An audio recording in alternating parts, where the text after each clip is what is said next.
Joining us in the local spotlight tonight from Starbase Indy, I am so excited to have Lisa Meece here with us. Hello. Hello. So, we're going to get into Starbase Indy and how people can go and why it's so cool and all of that. But I wanted to play for you because I always appreciate when people give me these questions because sometimes I'm sitting there with an actor maybe I don't know so well, or I know them really well. So I'm like, and your questions are always better than mine. So people are like, "You're a really good interviewer." I'm like, "Thanks. I have other people give me questions." So this was. Other than asking him if he would just come to Starbase Indy, uh, We hope. here is Lisa's question and Doug Jones' answer. Lisa Meece here. She's part of Starbase Indy, which is next month. It's a fabulous celebration of Star Trek. And she actually wanted to ask about your character. And she said the way he moves his arms is subtle, but definitely alien. Can you talk about that process for her? Well, every character I've played over the 38 years I've been an actor, I want them all to be different from each other. I came to doing Saru for Star Trek Discovery. This is the last alien I've played in a long list of aliens, and I'm like, what can I do with him? Those boots went on me, those hoof boots that made my feet kind of in a high heel position without a heel behind it. That kind of threw my balance off. So I had to put my pelvis a bit forward to line it up over the ball of the foot instead of the heel.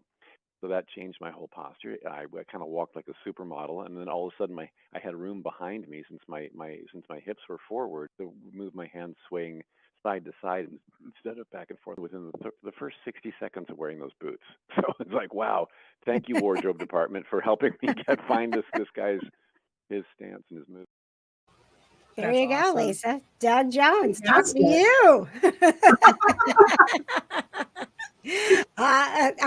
Are you happy with his answer?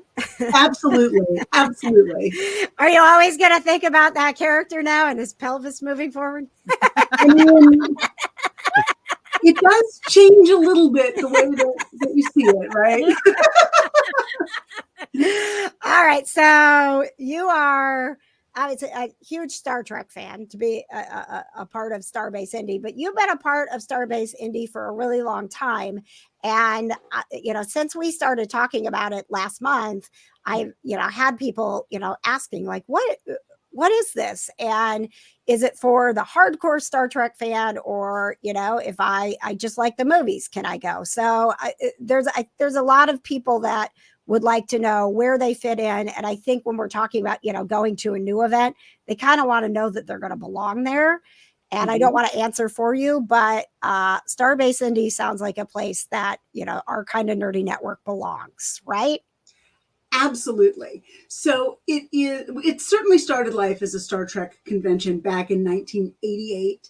So we've been around for a long time, but about half a dozen years ago, we became a 501c3 because with all the great events in Indianapolis, who can bring in the Doug Jones and the William Shatners and the really big names. We're a small fan run event. We don't have any paid staff. It's all volunteers. Oh, Tim and Courtney, yes, they're running our silent auction. Stay focused, Lisa. Sorry. So the thing is, a lot of the folks who come call it our geek family Thanksgiving tradition. And folks looking for that chosen family, looking for fans, looking for people who are interested and curious about how the world works. We do a lot of science. We do a lot of conversations. Like this year, we've got a series on exploring new worlds through. So we're going to talk about how you explore it through language, through food, through faith, through artificial intelligence. We did a series on AI last year. Ideas like, the idea of truth and AI. And so we get to talk to folks who are really into the fandom stuff, but also folks who are really into how it interacts with our actual world, right? Geeks and fans are people who have fun thinking about how the world might be if it were different, whether that's because we have space travel or because there are witches next door or, whatever. And so that sort of open-mindedness, curiosity, passion, positive vibes, We're all about that. Woo! Positive vibes. Woo! It's Star Trek connection, right? Star Trek is one of the very, very few pop culture canons that depicts a hopeful future. I love that. Yes. Right? I love watching a lot of these sci-fi universes and reading about them. There aren't a whole lot of them I want to go live in necessarily. You want to be in Squid Game? I mean, I didn't make it past the 3rd episode, so you don't want to go live in the boys universe. No. if I have my choice, I would like to be beamed up to the Enterprise, please. Yes, me too. So, what was your gateway to Star Trek, or what would you call your Star Trek, or do you have one? So I watched Next Gen when I was in college because I'm old. It was first run then, and so I watched all of that. I've watched kind of all the premieres except the original series, and then I love some of the new stuff. Strange New Worlds is so beautifully done. It's so good. Yes, it's so good. Yes. And we're talking about Buffy. Strange New Worlds pulled off a musical episode. They did. And I was like, no, you guys are not. There's no way. Like, because I mean, it's become a thing to do that since Buffy did it. Mm-hmm. And I was like, this is not going to fit in here. This is not going to work. And it was so much fun. Like the writing on that show and the way that they have that cast that they have created, that you can tell just all has so much great chemistry. It's just, it's delightful. And I, if you have not been a part of Star Trek for a while, it's a really nice reintroduction to it. Forever. You don't have to know anything about the canon to start with Strange New Worlds. That exactly was going to be my question leading into it. Yeah. No, you don't have to know any of it. And the nice thing about it is it's episodic. So like any show, if you know the characters, there's another layer to it. But this one's really designed so that you can hop in at any point and get most of what's going on. But also, did you guys catch all of the Buffy references in the musical episode? Oh, I don't know if I caught them all, but I did. I was catching some of it, which I thought was cool, right? Like, yeah, absolutely. Yeah. Yeah, paying homage to television history, that's pretty cool. Yes, absolutely. So what do we have planned this year? I know it is, so it's the weekend of Thanksgiving, so it starts on Friday, right? What are is it cosplay and panels, and is there some cool shopping? Because I always love the shopping. Yes, all of the above. So our sort of celebrity guest this year, Laura Banks, who was the navigator in Wrath of Khan. She's also a comedian. She's got 5 books out. So this is one of the things that happens. We get guests who have, they might not be the name your non-geeky neighbor recognizes, but they've had fascinating careers and they can talk about a big variety of stuff. We've got Starship Edsel, which is an improv troupe out of Chicago. It is an ongoing series. They're going to come and shoot an episode on our bridge again this year. Oh, and your bridge is so cool. Yeah, it really is, isn't it? Yeah. Yes. Yeah, and we've got Multiverse Got Talent, which is a stand-up comedy troupe. So they're coming and doing a performance. There were pictures there of Bonnie Gordon, who is the redhead, who is the voice of the Protostar. And if anyone who has kids, Star Trek Prodigy is on Netflix, and it's really beautifully done. It's a lot of they sneak in a bunch of science and that kind of thing. What age group is that for? It's not tiny little ones, but grade school, I would think. Yeah, the main characters are teenagers, maybe. Oh, not for Tia. Tia doesn't want to watch anything with teenagers. Between Baby Einstein and Zombie High, or what are we talking here? They're purple teenagers and teenagers made out of rock, so it might not be exactly the same, but Everyone's got their own thing to be geeky about. But it's not angsty or anything, or okay. No. See, that's great. Excellent. Yeah, Well, no and angsty, none the of that. really cool thing this year is that I have some tickets for our Kind of Nerdy crew. So I want to make Yes. sure you guys get signed up. You can just go to kjontheair.com to get yourself signed up, because this is going to be really fun, and it's a great opportunity. And if you want to just get your tickets, like Lisa said, they are a nonprofit, so it is a cool thing to get tickets to and be a part of. But if you're like, you know what, I would like to try this out, it sounds like fun this year, we want to get the Kind of Nerdy Network to go to Starbase Indy. So you can go get signed up for those tickets. Lisa, before I let you go, we play this game on the show. It's called Don't Screw the Crew. No, And I thought we were done with that. oh, no. Ah! Sorry, Patches. You got a break on your birthday. It was my birthday gift to you. My name's KJ. That's exactly how I sound. It is not. And it is Star Trek trivia. So I thought we Patches, you're embarrassing KJ in front of Lisa. Hold yourself together. We have a guest. Thank you, Tia. Thank you. Yes, come on. Sorry, guys. We have a guest. guys. It's not about me. Jeez, that was last episode. Yeah. Get your sidekick in line. Yeah. Thank you. Oh God, I'm All gonna right. take that button away from you. All right. So I'm keeping Lisa around to help you guys, is what I'm trying to say. Okay, 'cause it's okay. Star Okay. Trek trivia. Okay. So here we go, guys. Say it with me. Yeah. It's time for Don't Screw the the crew. Screw the crew. It's great. It's great. Every time. Nailed it. Nailed it. All right. Meet crew number 41, Lisa, who is, as you can Hey, see, Lisa. a cat mom. not this Lisa, not our special guest Lisa. No, different Lisa. Yes. There's lots of us. Yes. So we are playing to win Lisa the all new, almost sold out 2025 Back to Hogwarts planner from Mhm. Conquest Journals. Look how cool that is, and magical and amazing.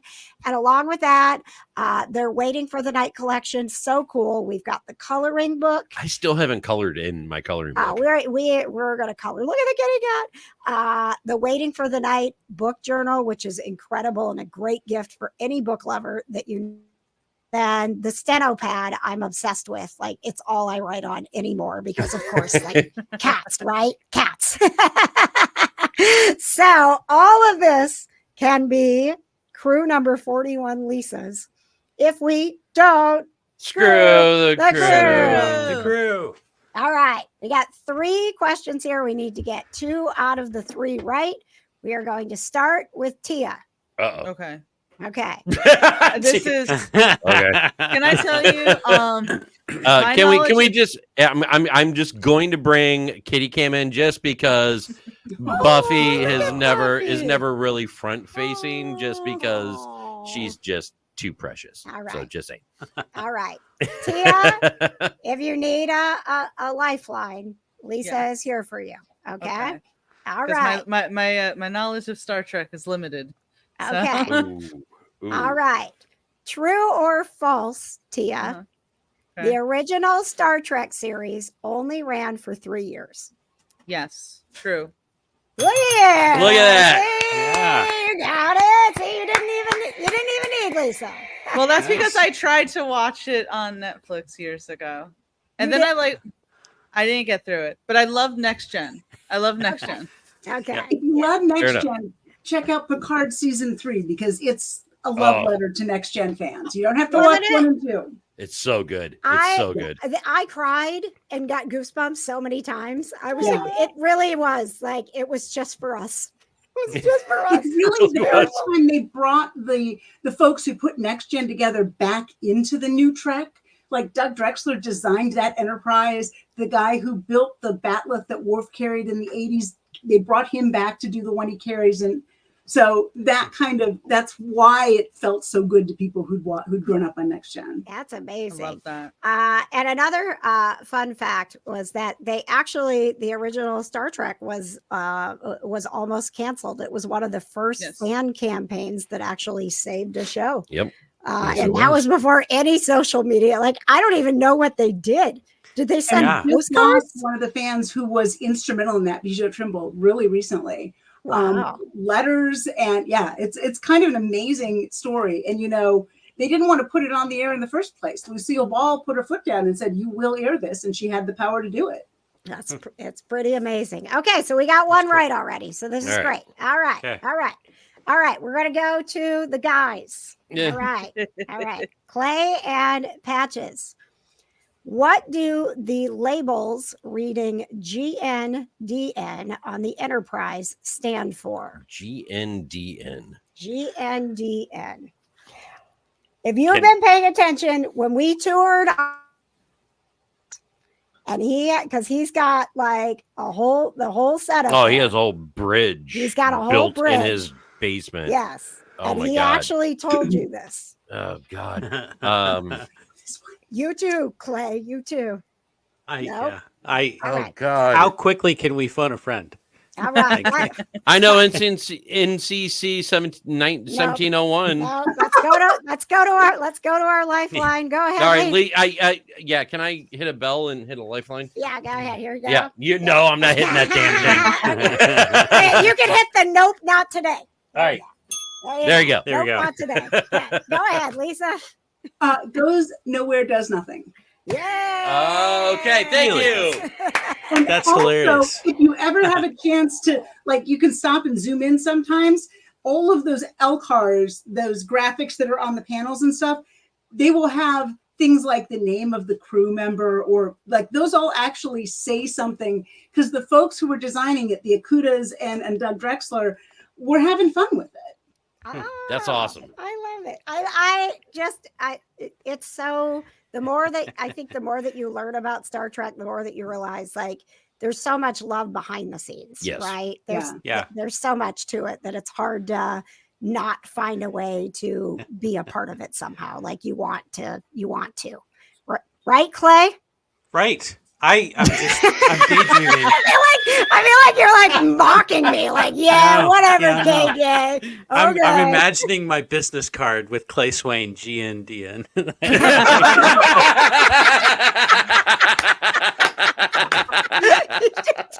do that, because don't you feel stupid? You never question the initials after somebody's name, right? Oh wow, was it hard to do that? No, not at all. Wow, that guy barely an inconvenience. A lot of degrees, very smart. Yeah, that guy has some serious stroke. All right, well, that was 2 out of 3. The final question is just for fun. Buzz in when you know. In the 2009 Star Trek movie starring Chris Pine, what actor played Captain Kirk's father? Oh, Tia knows. Tia, of course Tia knows. Chris Hemsworth. That is Word. Wait, okay. So on top of watching Next Gen, yes. On top of watching Next Gen and watching a few episodes of the original, I've seen the one with Tom Hardy in it, because Tom Hardy. I had to obligatory. But the whole reason why I even became interested in Star Trek was the Chris Pine 2009 Star Trek movie. That one and the next one with Benedict Cumberbatch. I was like, I can get into this. Humperdinck Bumblesnatch? Yes, I love that guy. Do not say that guy's name on the show, Tia. You're new. You haven't learned. Cucumber yet. Pumpkins Patch? Yeah, I know that guy. All right. Thank you so much, Lisa. We're going to do our best to represent this year, the Kind of Nerdy Network coming to Starbase Indy. You're coming. You're speaking on Friday, right? Science so excited. I am. I have to figure out what I'm doing. I'm not a scientist at all, but I agreed to talk about the science of cats. So stuff, right? I'm just going to bring all my cool stuff, like my laser and my CC loop, basically all the weird I was going to swear all the weird stuff that I do. with Weird my cat. stuff. But I'm very scientifically advanced when it comes to my cats. Okay. Nowhere else but my cats. They get the best science has to offer. Okay. Well, the gadgets are going to look all futuristic, so it'll fit right in. There we go. There you go. Yes. Yes. Where do you guys host Starbase Indy? The Indianapolis Marriott East, 21st and Okay. Shadeland.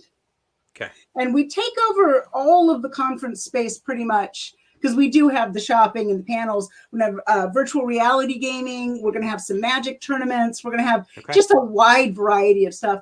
Our program guide is out on our website in draft version because I'm not quite done with it yet. But What's the website again? Stuff. What? What is the website again? Starbaseindy.org. Excellent. Starbaseindy.org. All right, Lisa, we will be seeing you soon. Thank you so much for joining us. You're on the Starbase. All right. Reminder again, you can go for free. Make sure that you get signed up because I will have to, cut that off at some point so I can get a list of winners over to Lisa. Starbase Indy. Let's go.